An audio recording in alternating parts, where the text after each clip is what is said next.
Jaya Radha Madhava Kunja Bihari.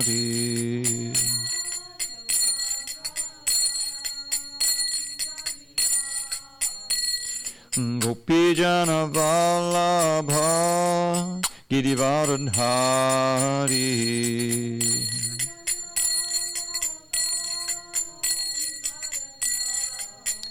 Jaya Gopijana Vallabha Giridharadhari.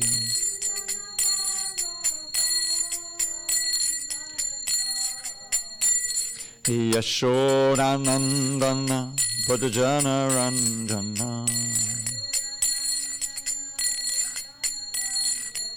Yashodanandana Bhajana Ranjana.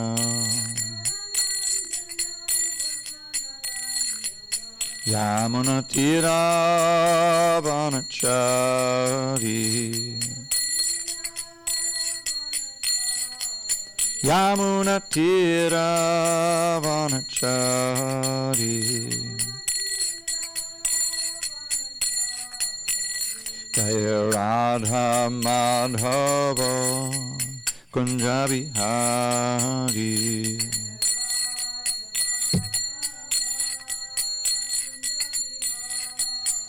Jaya Radha Madhava Kunja Bihari.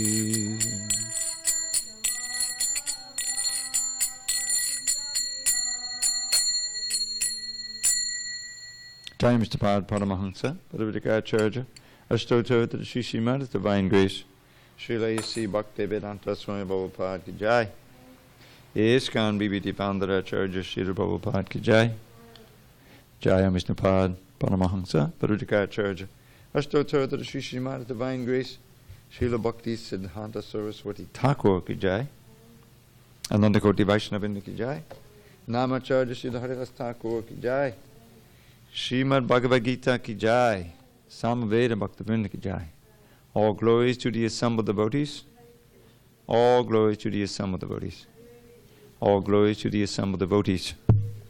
All glory to Sri Guru and Gauranga. I turned it off. I have the remote. Om Namo Bhagavate Vasudevaya.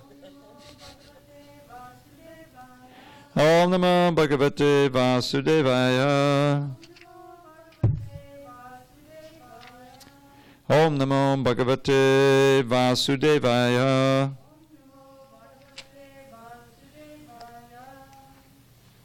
Okay. What does that sound? I know what it is. You know what that sound is? Is that the ups? We have a fan up there. Yeah. Is that blowing? I think it might be. Let me check. Something's making this.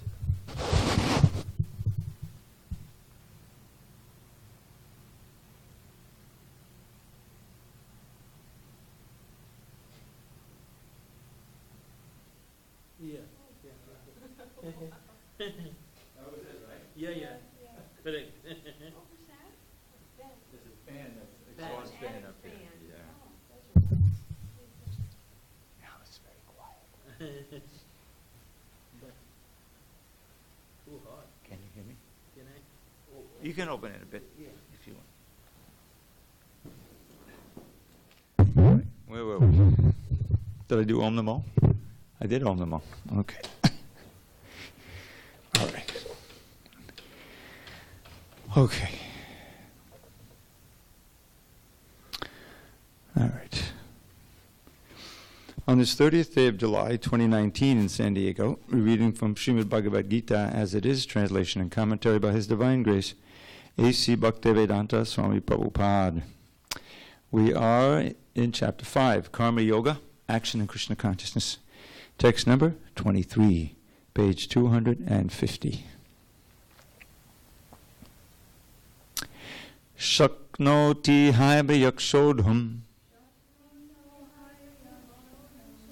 praksharir vimokshanat Kama krododbhavam vegam sayukta sasukhi naraha shaknoti havayaksodhum praksharid vimukshanat kama krododbhavam vegam sayukta sasukhi naraha shaknoti havayaksodhum praksharid vimukshanat kama krododbhavam vegam sayukta sasukhi naraha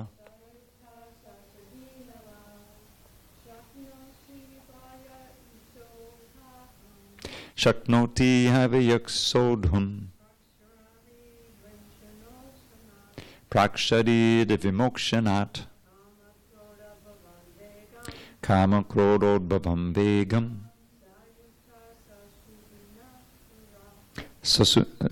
sayukta sasukhi naraha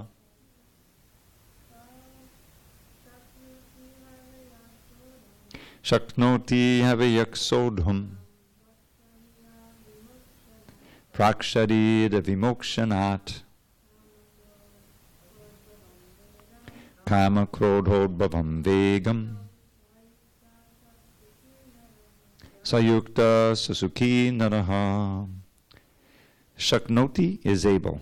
Iha eva, in the present body. Yaha, one who. Sodhum, to tolerate. Prak, before. Sharira, the body. Vimukshanat, giving up. Kama, desire. Krodha, and anger. Udbhavam, generated from. Vegam, urges. Saha, he. Yuktaha, in trance. Saha, he. Sukhi, happy. Naraha, human being. Okay. Translation. Before giving up this present body, if one is able to tolerate the urges of the material senses and check the force of desire and anger, he is well situated and is happy in this world. Purport. If one wants to make steady progress on the path of self-realization, he must try to control the forces of the material senses. There are the forces of talk, forces of anger, forces of mind, forces of the stomach, forces of the genitals, and forces of the tongue. One who is able to control the forces of all these different senses and the mind is called Goswami or Swami. Such Goswamis live strictly controlled lives and forego altogether the forces of the senses. Material desires, when unsatiated, generate anger, and thus the mind, eyes, and chest become agitated. Therefore, one must practice to control them before one gives up this material body. One who can do this is understood to be self-realized and is thus happy in the state of self-realization. It is the duty of the transcendentalist to try strenuously to control desire and anger. Om jnana timarandasya jnanandana shalakaya chakshu unmilitam mena tasmai shri gurave namaha. I was born in the darkness of ignorance, but my spiritual master, Srila Prabhupada, opened my eyes with the torchlight of knowledge. I offer my humble obeisances unto him and all members of Sri Parampara. So this is naturally following from the previous two verses, which I think I mentioned are kind of key to understanding the process and the position of transcendence. In 21, we learned that those who are vayasparshes asaktatma, who are not attracted to the external sense gratification and enjoys the self within, one is known then as Brahma Yoga Yukta. Hare Krishna, welcome. Just to let you know, the curtains will be opened again at 8:15 for darshan. Yeah, we have class now until 8:15. Hare Krishna.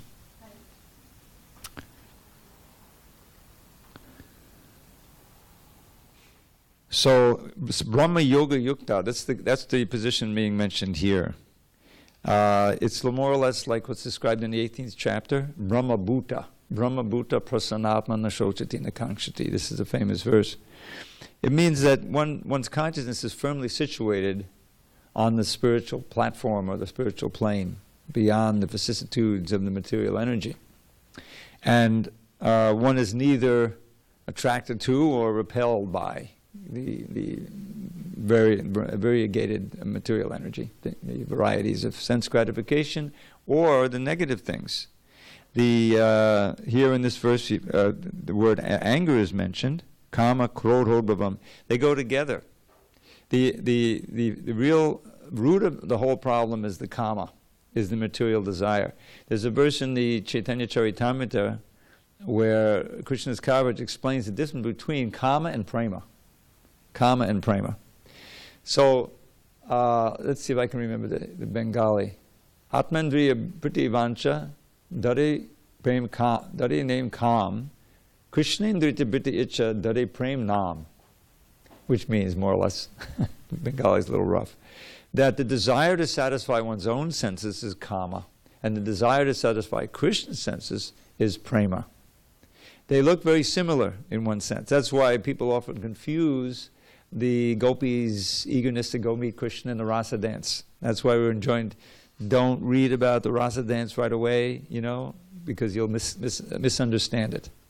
Most people, when they think of Krishna, they think immediately of the rasa dance. Oh yes, I know Krishna, very, very lusty, boy. But that's not like that. The gopis, it's described in that chapter, this chapter, Adi Lila, Chaitanya Charitamrita, chapter 4. It's a very illuminating chapter. This is a chapter that describes Lord Chaitanya's external reason for coming, for Krishna coming as Lord Chaitanya, to demonstrate the process of spontaneous devotional service, and in the mood of Srimati Radharani. Lord Chaitanya is Krishna himself, but Krishna in the spiritual world couldn't experience what Radharani was experiencing. He saw that she was experiencing even more bliss than he was, and that she was experiencing him in a way that he couldn't experience himself, because she was experiencing him through the lens of her love, like that. There's one verse at the beginning of CC. It says, how's it start? Oh my God, my brain isn't working right. Anyway, the meaning is, in order to understand Radha, Shri Radhaya Pranaya Mahima, Kidrishovanayaiva Svadyo Yena Buddhamadurima Kidrishovamadiya, Saukyam Chase Madana Bhavadak, Saukyam Chase Madana Vishta Lobhat, Tadbhavaja Samadhyana Sashiga Visinda Harindu. I missed a couple of words. So, in order to understand three things, Shri Radhaya Pranaya Mahima, the glory of Srimati Radharani's love for me. He's quoting Krishna in this verse. I think this is Subdhamana wrote this verse. In order to understand the glory of Radharani's love for me, in order to understand my own amazing qualities from her point of view, what she perceived, because through the mediation of her love for me, she experiences me in a way that no one else does. My beauty, my personality, everything like that. I can't experience it myself from my point of view. And in order to experience the happiness, the bliss that she experiences in loving me and being loved by me, therefore, with these three desires which were unfulfilled as Krishna, he appeared as Lord Chaitanya in the mood and the lust and with the luster of Srimati Radharani. So in explaining this verse, that whole chapter 4 of the Adi Lila explains this verse. And he says, in order to understand this, we have to understand who Srimati Radharani is and what her qualities are and what is this prema that she's experiencing. So he's explaining the difference between prema and kama. Kama is prema that has been curdled, if you will, by contact with the material energy, with the modes of nature. So each of us is a premi. I don't know, do you remember the premis? You wouldn't remember them. The premis? This is from the Guru, what was his name? I forget his name, but there was this young boy who claimed to be God back in the 70s and 80s. Guru Maharaji? Anyway. But his followers were known as Premis. They were supposed to be situated in Prem. But we're actually supposed to be Premis, meaning that we're saturated with Prem, that we are experiencing that at every moment. And that's what's going on in the spiritual world, is that it's all made of, the whole arrangement there is to facilitate the exchanges of love on this highest platform of Prema Bhakti in Goloka Vrindavan. So how does that work? Prema, remember, is a desire to satisfy Krishna's senses. That's the definition of it. And in that experience of trying to satisfy Krishna's senses and being completely absorbed in thought of Krishna, you experience the highest pleasure, even though that's not your aim. It's a very paradoxical thing. In order to really enjoy in Krishna consciousness and taste that bliss that we all hear about, you have to completely forget about it. Just forget about it. Just fix your mind on Krishna, serving the devotees, service. Then you experience the highest happiness. This is explained in the 11th canto. What does it say? Bhakti pareshan obhavo virakti anyata chaisha chika ekakala. Pabadhyamanas yatashta tushti pushti chadapayo nugasam.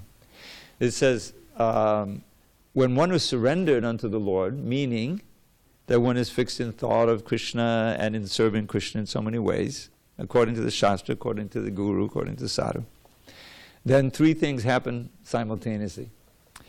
First thing is bhakti. Bhakti here doesn't mean bhakti yoga in the sense of the process of bhakti, but it means the feeling of bhakti. It means the feeling of love for Krishna. Para Isha Anubhava means direct experience of Krishna. Krishna reveals himself to you within and ultimately without, even on this plane, what to speak of ultimately. And you become indifferent to everything that's non-Krishna. This is vairagya. This is perfect vairagya, which is what's described here. Krishna is giving us, rudimentary instructions here, but he's describing the state of someone who is completely able to tolerate these two sides of things, which is the kama and the krodha, udbhava, vega. Vega is a push. Now it's very appropriate here because this paragraph that we read of the purport, this one little paragraph, is directly coming right out of the Upadeshamrita, which we're about to read in a few minutes. Right? We're reading the Upadeshamrita. We're going to read the first verse of the Upadeshamrita, having read the preface last night. And it deals with these 6 things, these Vegas. Prabhupada is directly quoting. So there's maybe Krishna's hand is in this. What do you think? I'd like to see those things. So, back to our verse here. He's talking about the pushings and the pullings of lust and anger. The one who can withstand those or tolerate those, not act on them, even up to the point of death, right? Before leaving this body, giving up this body. In other words, he comes to that state of being able to tolerate. Then someone is yukta. One is truly linked to Krishna in bhakti yoga, and one is a happy human being in this lifetime. So this is a kind of rudimentary description, but the process of bhakti can bring you to this state. And we saw in Prabhupada's life, he gave a perfect example of that. How he his whole saga of coming to America and those last 11, 12 years of his manifestation on this plane, he had to undergo so many things. First there's so many difficulties to overcome and tolerate without getting angry, without throwing up his hands, getting on the boat and going back to India. I mean, at first, it was very touching. He planned to stay, for 2 or 3 months and see what he could do. And he had so many chances to go back. I mean, it was impossible. First of all, he's a Bengali gentleman. He'd never, ridden on a boat like that. Never been in a winter. It was like a really vicious winter, that 65, 66 winter. I happened to be in Chicago at that time, in my little stint in university, 50 years ago. Yeah, more than 50 years. 50 years? Anyway, long time ago. But there was a blackout. I missed the big blackout. huge. The whole, I mean, it lasted, more than 12 hours, all night. The whole north, it wasn't just New York City. It was some big breaker broke in northern New York State, and it was like, it was a worldwide event. And Prabhupada went through that. Of course, he'd been used to outages in India.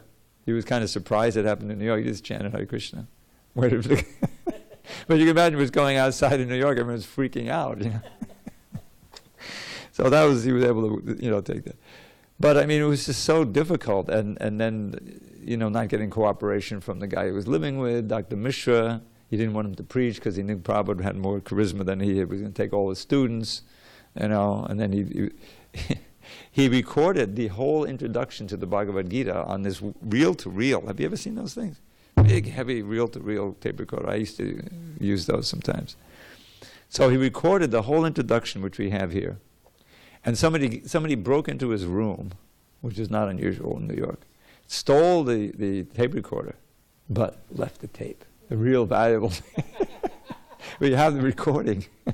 And the tape recorder was gone. And that was actually a blessing, because that discouraged Prabhupada from staying there. He had one or two, people coming. He would preach there in this little room. It was like a thin, narrow room about, from this pillar here or less, to this side. And so he would sit over here and they would sit on this side, It wasn't made for a habitation, it was an office. And so after that burglary, Prabhupada got to, he wasn't enthused to stay there anymore, because it could happen again. So he was open to moving, and just at that time, word was getting out downtown, where really the action was. Prabhupada was uptown in 72nd Street. I know Manhattan, I lived there. And downtown, in the East Village, and especially Greenwich Village, it was, there was a lot of ferment, a lot of, the 60s were in full swing, a lot of young people searching.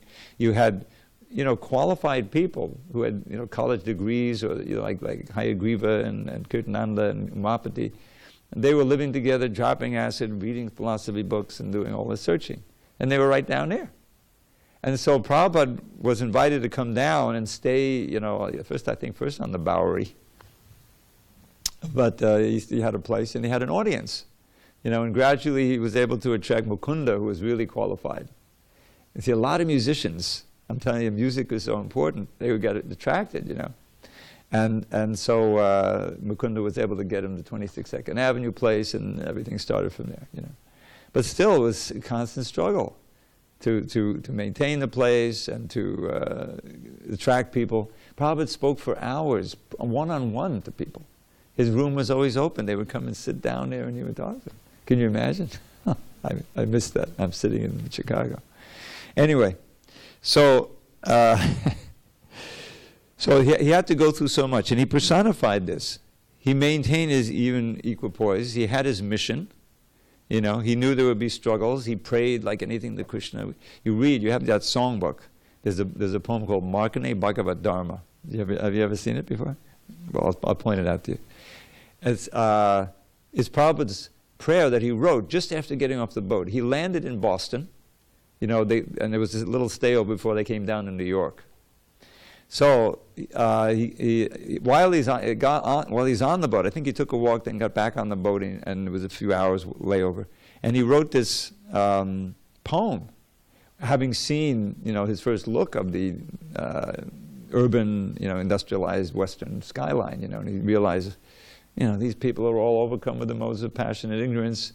You must have brought me here for some reason, Krishna. Please make my speaking adequate to reach into their hearts and change their hearts, He's praying like that. It's so moving. And so then he comes down to New York, and he doesn't know where to go. They have the traveler's aid. They send someone to say, okay, get on the boat, and the bus here, and off he went to Butler, Pennsylvania, Anyway, it's just a wonderful saga, but he personifies all of these verses in Bhagavad Gita that describe the state of being equipoised in happiness and distress, because you're self-situated, you're self-realized. You're situated on a plane beyond all of the hurly-burly and vicissitudes of this world, which is necessary to be able to come to the point of remembering Krishna all the time. Remember, that's a real goal of the bhakti yogis, to come to the point of always thinking of Krishna. We're going to learn in a few chapters how the first steps are seeing Krishna in the material world. Seeing this energy, this is God's energy, this is Krishna's energy. I am also his energy. Right? So, in one sense, if one can maintain that understanding, you see God everywhere. Just like if you see someone's coat, and you know whose coat it is, oh yeah, that's so. Then you think of the person. Oh, I know they must be here at the party because I see their car is here. You see people's energy, and you think of them. So for a pure devotee, everything is Krishna's energy, so everything reminds him of Krishna. This is where we want to be. Because after all, we don't know when that last breath is coming. What is that? Oh yeah, there's a beautiful poem. It's about the holy name, the Kevalashtaka. There's just a few of us here, and we got internet land. So why don't we go through the Kevalashtaka? We probably haven't heard it in a while. This is Kevalashtaka, 8 verses. Ashtaka, when you ever hear Ashtaka, is 8 verses. Gurvashtaka, Shikshastaka, right? We know that. So these are 8 verses about the holy name. And each of them ends with this line, Hare Namaiva Kevalam. You probably have it in there, right? Yeah. So this comes from a very famous verse that Lord Chaitanya taught the Prakashananda Saraswati. He said, my Gurudev taught me this verse. You're not eligible to study Vedanta Sutra. Just chant the holy name. Hare Nama, Hare Nama, Hare Nama Eva Kevalam. Kalo Nasteva Nasteva Gatiranyata. Hare Nama Eva Kevalam. So he picked out that line, and he made it the last line of each verse. So that's how sometimes you do Ashtaka. You have the refrain line. So it starts out, he says, Modaram Modarebhyopi, Mangalebhyopi Mangalam, Pavanam Bhavanebhyopi, Hare Namaiva Kevalam. Of sweet things, it's the sweetest you will taste at any time. Of things that bring good fortune, it's the perfect paradigm. Of things that purify, it purifies most powerfully. The holy name of Shri Hari is surely all that be. You've heard this before. Usually I sing it sometimes at Janmashtami or something like that. So, so this is right away, it's a challenge to us. Oh, sweet, sweet. But maybe we're not tasting it like that so much. We're chanting our rounds and our mind is wandering, and it's good. It's not really bitter, but it's not super sweet. It's just, we're just doing our duty in chanting, But we should know that the real nature of the holy name is just like Krishna. How do the gopis experience Krishna? The Brahmins' wives, Uddhava, Akrura, when they see Krishna, it's just like the fulfillment of life's desires. The gopis so much love to drink the beauty of Krishna in that they condemn Brahma for creating eyelids. They get the little blinking that you usually don't notice. Several times it comes up like that. How eager to be we should be to see the deities. This always puzzles me. I mean, we have some very special deities here. I've been around the world. I've seen so many deities. They're all beautiful. But these deities have a special sweetness here. Not just because I live here. So the greeting, Krishna's agreed, to appear, to be dressed nicely, tolerated all our imperfections, And now he's coming to greet us. And some of us are late, some of us aren't there. Anyway, it's just like we're meant to understand that the deity is Krishna. Now, just say, instead of Krishna appearing here, the curtains wouldn't open, and Krishna and Radha would come walk through the door. What do you think of the people who are late? You say, oh, I came late? In other words, that's what it's supposed to be. So that's how the soul really would see Krishna if we weren't covered with all this crud of lust, anger, and greed, modes of nature, and all this stuff. That's what we're trying to purify. We're trying to just purify ourselves of all of the things that are not Krishna, that we've the accretion of all of these rebelliousness, which causes us to forget Krishna and to be indifferent. So here he's saying, look, this is the real nature of the holy name. It's not different from Krishna. Sweetest of the sweet, most auspicious of the auspicious. Just to chant that holy name is like, we don't realize how important that is. We should, that's why hearing the glories of the name is so important. Become enlivened to chant. Really? Hare Krishna, Hare Krishna. So then, and then purifying, the most purifying thing we can do is chant, purifying our consciousness. So then he says, Brahma Bhuvana, Brahma Stambhaparyantam, Sarvam Mayamayam Jagat, Satyam Satyam Punak Satyam, Hare Namaiva Kevalam. From Brahma's realm atop the sky, down to the lowly grass, illusion reigns in Maya Devi's treacherous morass. The truth, the only truth, the name of Shri Hari, the holy name of Shri Hari is surely all that be. So Bhaktivinoda Thakur's sung.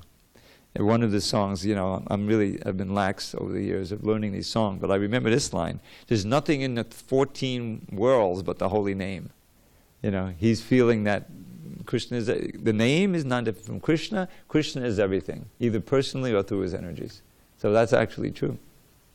So the truth, the actual truth, the absolute truth is Krishna, and Krishna is not different from his name. Therefore, in all these worlds, we should really focus on the holy name. Then he says, Saguru sapita chapi samata bandhavo pisa shikshiyet sada smartam hare namaiva kevalam. That he's the guru, he's the father, he's the friend most true, and he's the real mother who most kindly teaches you to always chant and hear the holy name of Shri Hari. The holy name of Shri Hari is surely all that be. And here's the reason why I cited this in the first place. And that's the fourth verse, which is, to me is the essence of the whole thing. Nikshvase nihi vishvaso kadarudho bhavishyati kirtaniyamada smartam hare namaiva kevalam. Remember that our final breath may come at any time, no matter if we're old and sick or in our youthful prime. So young and old alike should chant the name incessantly. The holy name of Shri Hari is surely all that be. So who knows when it's coming?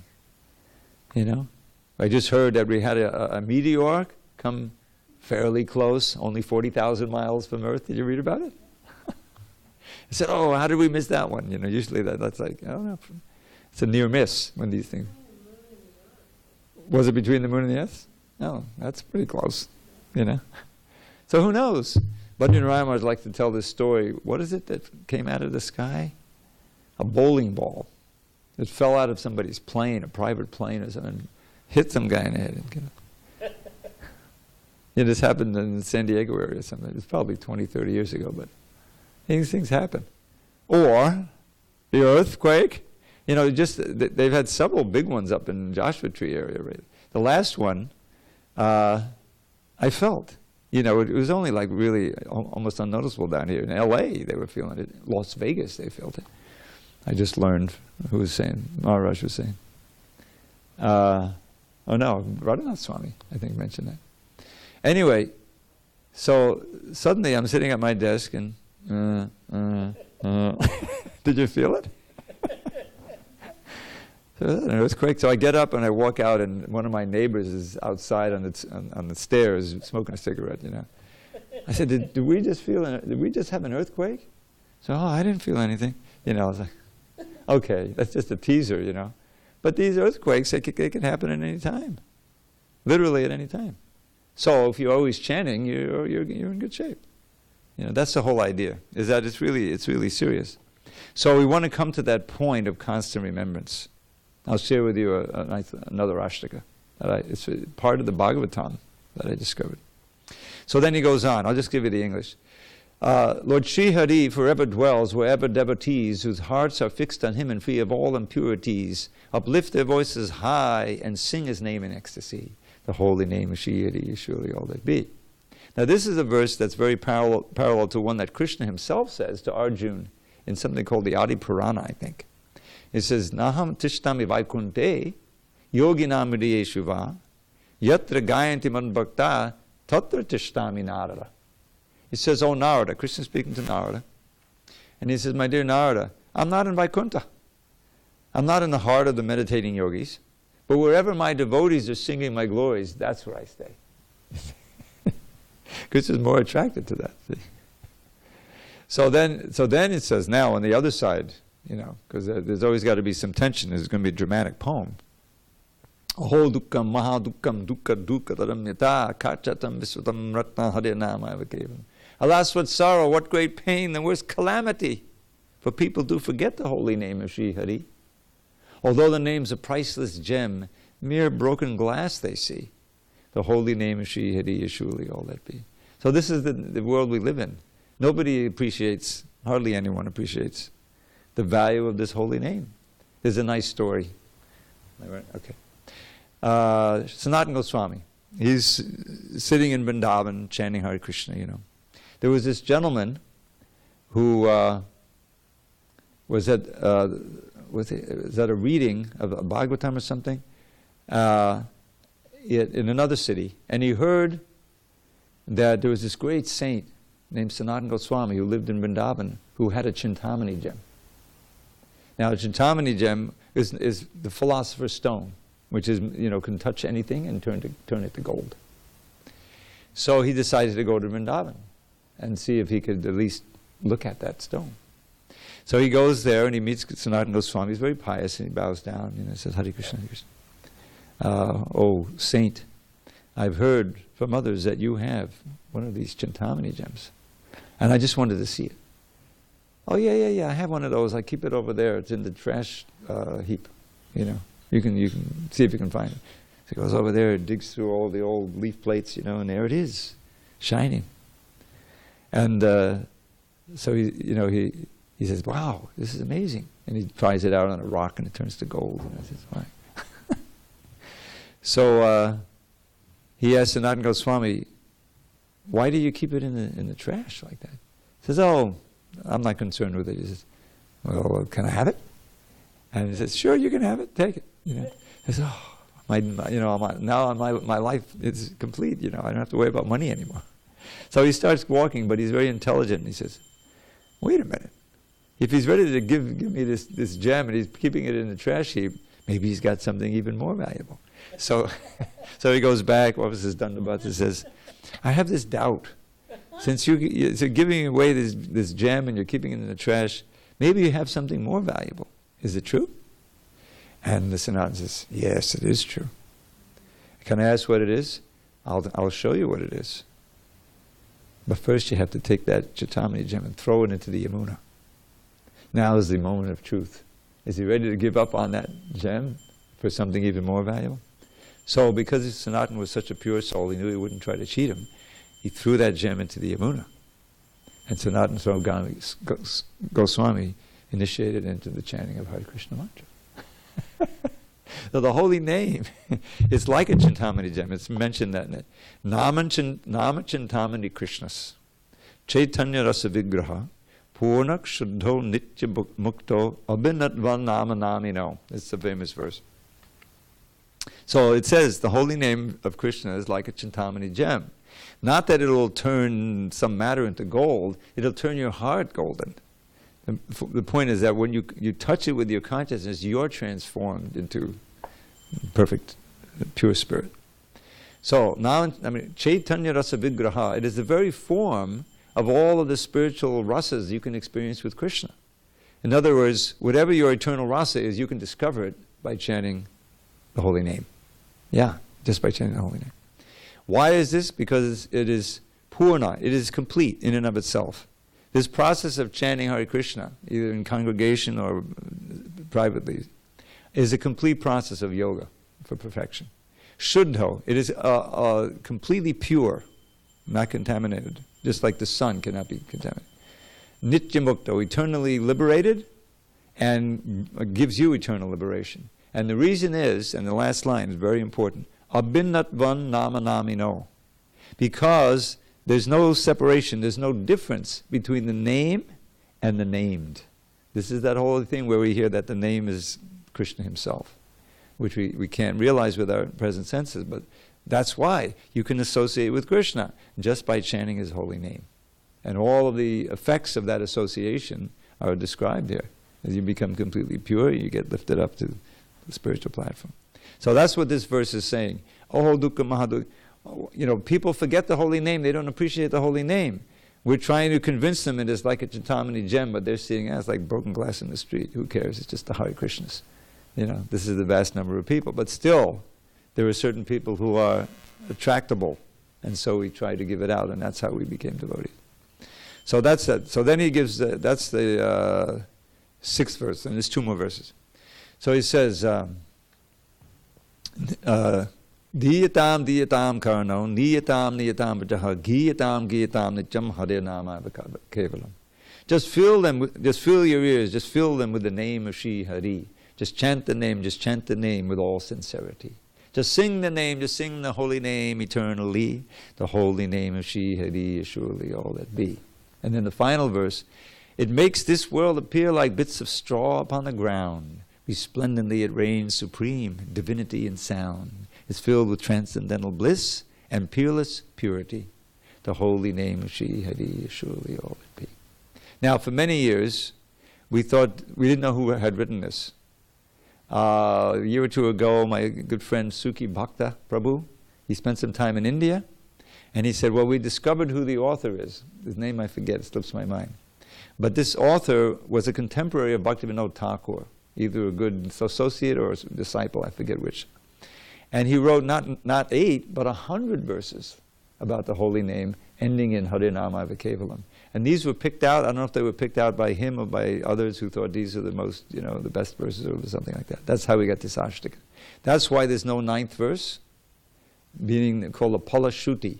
For these Ashtakas, you'll often have a Palashuti, meaning that here's the benefit of chanting. And it's meant to induce you to really get serious about chanting. But we don't have one for this Ashtaka, nor do we have one for the Shikshastaka, nor the Namashtaka of Rupa Goswami, nor even for the Goswami Ashtaka. Now, the Shikshastaka and the Namashtaka, they weren't written as Ashtakas. Just like this wasn't written as Ashtaka. There's 100 verses. There may be 101st verse with the Palashuti. But they were written by Lord Chaitanya, the Shikshastaka, at different times, different places. And they were compiled in the Padyavali, which is Rupa Goswami's nectar file, his favorite verses. So they were compiled, I believe, I can't say 100%, by Krishna's Kaviraj in the Chaitanya Charitamrita. The last chapter, the 20th chapter, is called the Shikshastaka. And he gives each of those verses, and he gives some commentary by Lord Chaitanya himself on each verse that's going on. It's very wonderful. But this, since we had no 9th verse for this Ashtaka, I made one up. So forgive me. Inspired to glorify, we didn't know, this is under the impression that we didn't know the author. Inspired to glorify the holy name of Shri Hari, a certain sage composed this hymn in Sanskrit poetry. I pray that those who hear this lowly version made by me will chant the holy name of Shri Hari in ecstasy. So I wrote that many years ago. But that's, just by that, taking shelter of the holy name, we can come to this point of what this verse is encouraging us to do, to control or to resist the impulse to enjoy the things of this world, that's the kama, or to become angry when our desires are frustrated. Those two poles, which are lust and anger, are 2 of the 3 gates leading to hell described in the 16th chapter. The other one is greed. Lust, anger, and greed. So if we can avoid these, then we'll be happy. We'll be linked up to Krishna, so yukta, and we'll be happy in this world. Okay, I don't want to neglect our reading. We'll read text 24 tomorrow. Unless there are some questions, burning questions. Go ahead.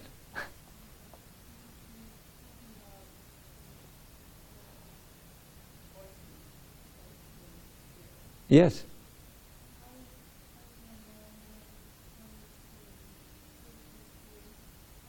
When one is being? I'm sorry, you don't have a mic and you have a very soft voice. One is being sincere? Well, I mean, there'll be a reciprocation from Krishna. You'll be more attracted to chanting and serving and being with devotees. And you'll feel the spiritual strength to control these urges, these Vegas. These Vegas are pushings. We're going to read about it in a minute. I think that actually your question may be answered. So why don't we'll end our reading of the Gita, and we'll move right smoothly to the reading of the Nectar of Instruction. Oh, Hare Krishna. Now, we don't have a board with a verse on it, but we'll chant the Sanskrit anyway, because it's going to take a couple of sessions to get through this first verse anyway. Okay. No, that's not it. Okay.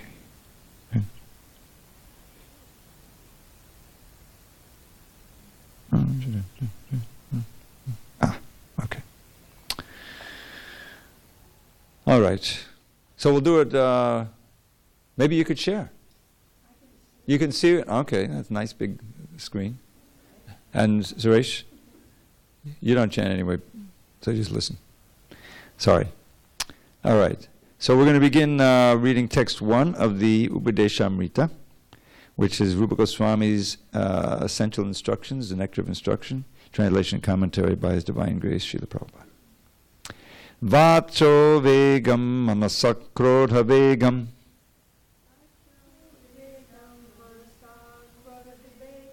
jivva vegam unoro pasta vegam etan vegan yo vishaheta dhira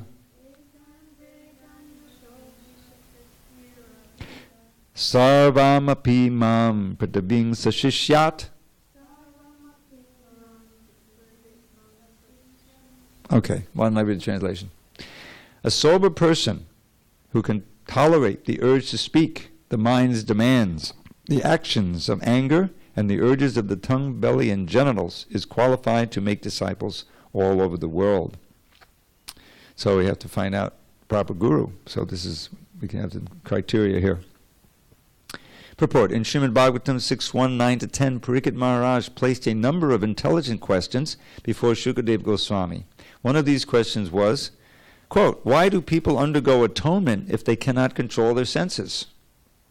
For instance, a thief may know perfectly well that he may be arrested for his stealing, and he may actually even see another thief arrested by the police, yet he continues to steal.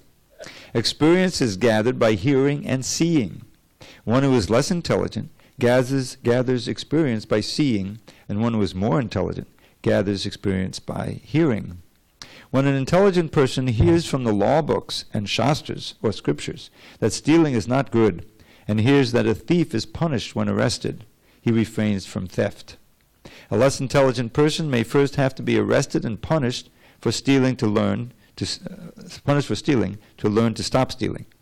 However, a rascal, a foolish man, may have the experience of both hearing and seeing, and may even be punished, but still he continues to steal. Even if such a person atones and is punished by the government, he will again commit theft as soon as he comes out of jail. If punishment in jail is considered atonement, what is the benefit of such atonement? Thus Parikshit Maharaj inquired, Drishta shrutabhyam yak papam janan apyatmano hitam karoti bhuyo vivisha prayaschittam atokatam kvachin navartate bodhrat kvachit chadati tat punaha prayaschittam ato bhartam manye kunjara shochavat. Kunjara is an elephant, the bathing elephant. Parikshit Maharaj compared atonement to an elephant's bathing. The elephant may take a very nice bath in the river, but as soon as it comes onto the bank, it throws dirt all over its body to dry off. What then is the value of its bathing? Similarly, many spiritual practitioners chant the Harekrishna Mahamantra and at the same time commit many forbidden things, thinking that their chanting will counteract their offenses. Of the 10 types of offenses one can commit while chanting the holy name of the Lord, this offense is called Namno Balad Yasya Hi Papa Buddhihi, committing sinful activities on the strength of chanting the Hare Krishna Mahamantra. Similarly, certain Christians go to church to confess their sins, thinking that confessing their sins before a priest and performing some penance will relieve them from the results of their weekly sins. As soon as Saturday is over and Sunday comes, they again begin their sinful activities, expecting to be forgiven the next Saturday. This kind of prayaschitta or atonement is condemned by Parikshit Maharaj, the most intelligent king of his time. Shukadeva Goswami, equally intelligent, as befitting the spiritual master of Maharaj Parikshit, answered the king and confirmed that his statement concerning atonement was correct. A sinful activity cannot be counteracted by a pious activity. Thus, real prayaschitta, atonement, is the awakening of our dormant Krishna consciousness. So we only have a few minutes. We'll read the rest of this purport tomorrow. But this is a very significant aspect here, is that how do you get the higher taste? See, we dealt with this yesterday. You really can't remain virtuous, especially in an environment such as this, where the Kali Yuga, there's so many temptations, there are allurements at every step. It's very difficult to avoid these pushings. The mind is one of these pushings. So how does one get the spiritual strength to actually follow the four regulative principles? That was a key element here. And the answer is, you don't get it on your own. It's given to you by Krishna. You get this spiritual strength by becoming energized or spiritualized by thinking of Krishna, especially chanting His holy name.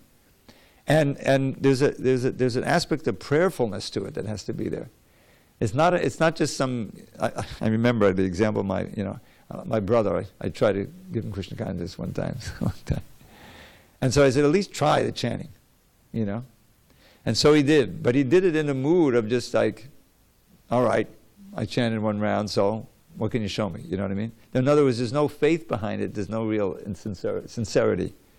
And so Krishna didn't give him any blessing. He didn't feel that he stopped. So there has to be some initial faith, and this is why the association with the devotees is so important, especially a pure devotee. Prabhupada, he was distributing these seeds we heard about, the planting of the seeds. And part of that seed is the faith. Is the faith in the process, especially the faith in the chanting of the holy name and in association of devotees. Let me try it, with a sincere heart. Let me give some real prayer to it. In other words, how to be sincere. It's not something that is artificial, but it's built on association. Just like if someone, you've never heard of the benefits of, say, Hatha Yoga. Well, how are you going to get any faith? You come in touch with a Hatha Yogi, oh, you used to weigh 300 pounds, now you only weigh 150 pounds? This is pratyaksha. Now I'm interested, now you got my attention. Oh, let me go to the yoga studio, Says, yes, your first session is only, discounted. You can try, it works, I feel much better, And then as soon as you get some experience, your faith is deepened. And that's what happened with chanting Hare Krishna. As soon as someone even tries it and tries to, to hear a little bit, there's something there. There's something going on. You feel some attraction. You feel some difference, and you feel interested. You feel curious. You feel inquisitive to learn more. So that's the greatest good fortune one can have. And the process. This is what this whole passage is about. But Maharaj Pariksit, it's leading up to the story of a Jamil. Have you heard about a Jamil? Yeah, the holy name, the power of the holy name. How purifying. Here's a whole life of sin, and then at his deathbed he chants his holy name. He's actually calling his son. But because he chanted without, with great sincerity and concentration, it worked. He was saved, not completely purified, but he was saved from death, and then he went to the Himalayas, completed the course, and went back to Godhead. So that's the power of chanting without offenses. So we've kind of run out of time. But we'll have our kirtan, and then we'll continue tomorrow night. Thank you very much. All glories to